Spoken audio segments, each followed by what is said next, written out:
मराठा आरक्षण प्रकरणामध्ये आज सुप्रीम कोर्टामध्ये सुनावणी पार पडणार आहे।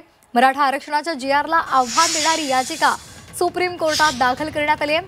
ॲडव्होकेट मंगेश ससाणे यांनी ही याचिका दाखल केली आहे। मुंबई हायकोर्टाने मागच्या आठवड्यामध्ये हैदराबाद गॅझेटियरचा जीआर कायम राहणार असल्याचा मोठा निर्णय घेतला आणि याच निर्णयाला आता आव्हान करत सुप्रीम कोर्टात याचिका दाखल करण्यात आली आहे। या याचिकेवर आज सुनावणी होणार आहे। बुधवारी याचिकाकर्त्यांनी हे प्रकरण मेन्शन केलं होतं। सुप्रीम कोर्ट आता यावर निर्णय देणार आहे, त्यामुळे त्याकडे सर्वांचंच लक्ष लागलंय। तर या संदर्भात वकील प्रशांत किंचळे यांच्याशी चर्चा केलेली आहे। आमच्या प्रतिनिधी उर्वशी खोना यांनी पाहूया।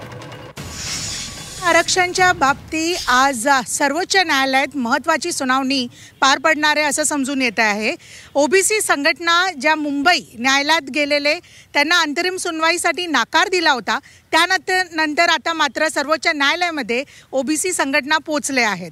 माझ्याबरोबर मराठा हितवर्तक संघटनाचे ॲडव्होकेट आहेत, ॲडव्होकेट प्रशांत किंचळे हे जुळलेले आहेत। ह्यांच्याशी सविस्तर जाणून घेऊया नेमकं काय एक केस आहे आणि ओबीसी संघटनाने हे परत सर्वोच्च न्यायालयाकडे कसे काय पोहोचले। मुंबई न्यायालयाने नकार दिलं होतं, नेमकं काय ह्यांची मागणी आहे। आता आज जे पिटिशन कोर्टामध्ये लागलेलं आहे सुप्रीम कोर्टमध्ये, ते ॲक्च्युली 2024मध्ये फाईल झालेलं आहे। जानेवारी 2024मध्ये जो सगळे सोयरेचा जीआर आला होता त्याच्या विरोधात एक PIL फाईल झाली होती मुंबई हायकोर्टमध्ये। तर बॉम्बे हायकोर्टला जी PIL फाईल झाली ती अजूनसुद्धा पेंडिंग आहे। त्याच्यात त्यांनी एक नवीन आता जो जीआर आला हैदराबाद गॅझेटचा, तो त्यांनी IAमध्ये तो चॅलेंज केला परत या सेम PILमध्ये। तर आत्ता 7 ऑक्टोबरला लास्ट हिअरिंग झालेली आहे या पिटिशनमध्ये।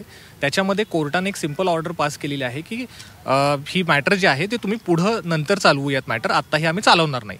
ती ऑर्डर त्यांनी आत्ता इथं चॅलेंज केलेली आहे। त्याच्यामध्ये त्यांचं हे सुद्धा म्हणणं आहे SLPमध्ये की जो हायकोर्टनं अंतरिम निकाल द्यायला पाहिजे होता, अंतरिम निर्देश द्यायला पाहिजे होता, तो निर्देश दिलेला नाही आणि हायकोर्ट हे मॅटर पुढे ढकलते, मॅटर ऐकत नाहीये। त्याच्या विरोधात हे लोक इथं आलेले आहेत। आता दिल्लीहून व्हिडिओ जर्नलिस्ट रंजन रस्तोगी बरोबर मी उर्वशी खोना, झी मीडियासाठी।